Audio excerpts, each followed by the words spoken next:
applied a very well-placed veto to House Bill 116. House Bill 116, totally and completely a misnomer when they call it right to work, because who doesn't already have the right to work? What it really is, and what we know, is that it's right to work for less. And not only is it right to work for less, and for everybody in the state of Missouri to make lower wages, but as Teresa said, it's also the right for all of us in our communities in Missouri to be less safe.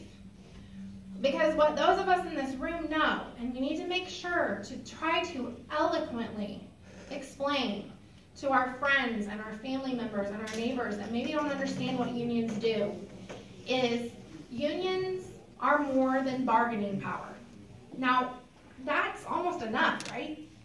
Just the idea that people, everyday citizens, working Missourians, have the right to come together and bargain for their wages and for their benefits. Really, right there on the face, that should be enough to want to support unions and to want to be able to support the economy and the wages of your state.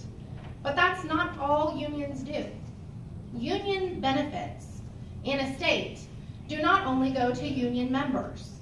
And we want to make sure that we explain that to people.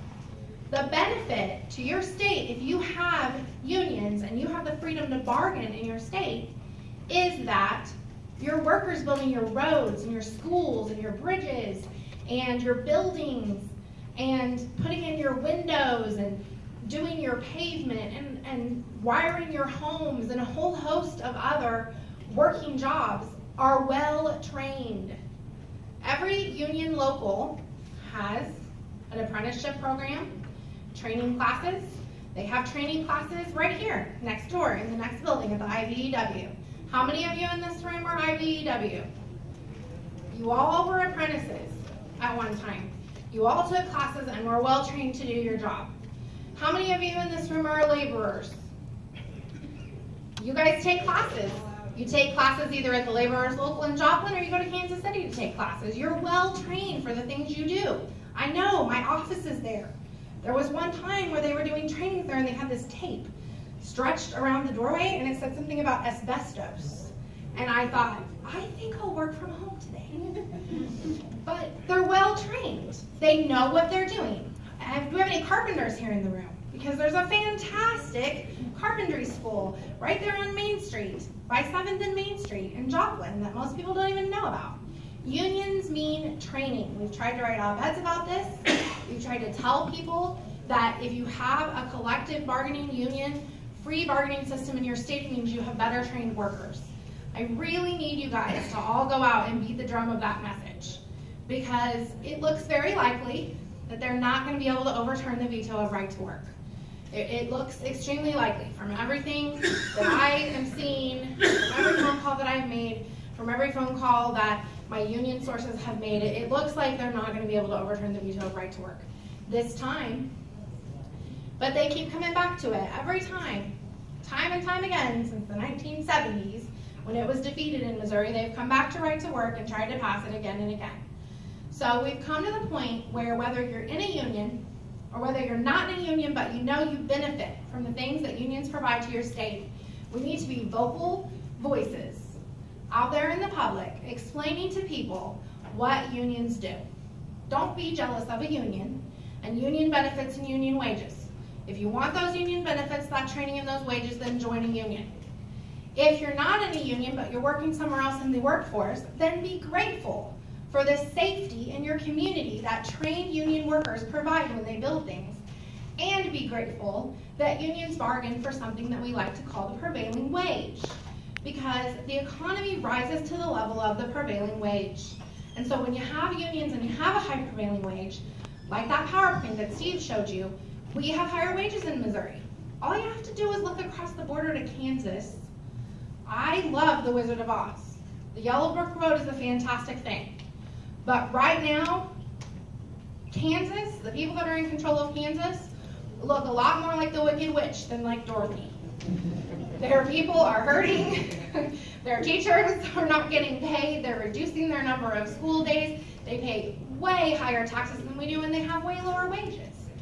We do not need to go the way of Kansas. There is no reason to race Kansas to the bottom. So, please, before you leave, take sheets with you to collect signatures. Collect them from your friends, your neighbors, your co-workers, your family members. Maybe even make it a game and try to persuade somebody that thought they were for right to work that they really aren't. Because when people hear the facts and they find out that the lowest estimate that I have ever seen in all the analysis I've done of this issue is that people in Missouri will lose about $1,500 a year in their wages, that's the lowest estimate. Some of the higher estimates go anywhere from $3,000 to $4,000 a year. How would you like to lose $4,000 in your paycheck in a year? I most certainly would not. And I think most people would not either. And $1,500 is no drop in the bucket. We don't want to lose those wages. So persuade somebody to listen to the facts, because they're really good at bumper sticker slogans. They're really great at going, oh, right to work. It's the right to work. Don't you want to have the right to work? Well, do you already have the right to work? Do you want to have the right to work for less? Because most of us would like to have the right to work for more. We'd like our economies to grow. We'd like our wages to grow. We would like to be able to take care of our families. It's a very basic thing, y'all. So, please, please, please take a petition sheet with you. Get people to sign signatures for Ron Richard and Bill Lant, Bill Reibold, and Bill White. Let's call them the 3 Bs. And Charlie Davis and Mike Kelly. If you happen to live in Ed Emery's district, I'll print you off one for Ed Emery. We'll present some to him too. We're going to go to the legislators on starting September 9th. I need a constituent from each district to go with me when I present them to the legislators so that they'll take a meeting from me to present these petitions. Because we have heard our local legislators say some things in the paper. We heard Bill Lant say that he surveyed his members. And when he surveyed his members, he was told that they were all for right to work and that everybody wanted it. Well, I don't know how many people in Bill Lant's district are on the council for the board of ALEC. If anybody knows what that is, raise your hand. You all know what ALEC is? Okay. Rich people that own corporations pushing legislators to do things that benefit rich people that own corporations rather than us, everyday citizens that working Missourians. So I have a message for Bill Lant. I know several of his constituents that do not favor right to work, and I am surveying his district for him.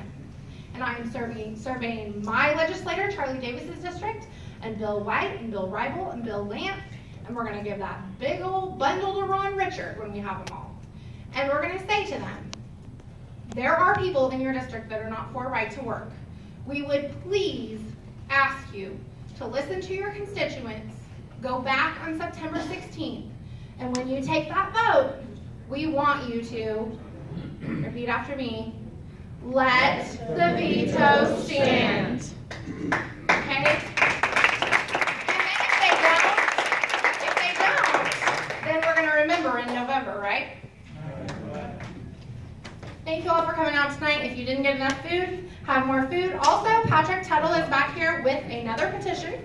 So while you're signing petitions, he would like to have people sign petitions to have the portion of the highway that is Highway 249, the 249 Exchange, renamed Warren G. Hearns Memorial Highway after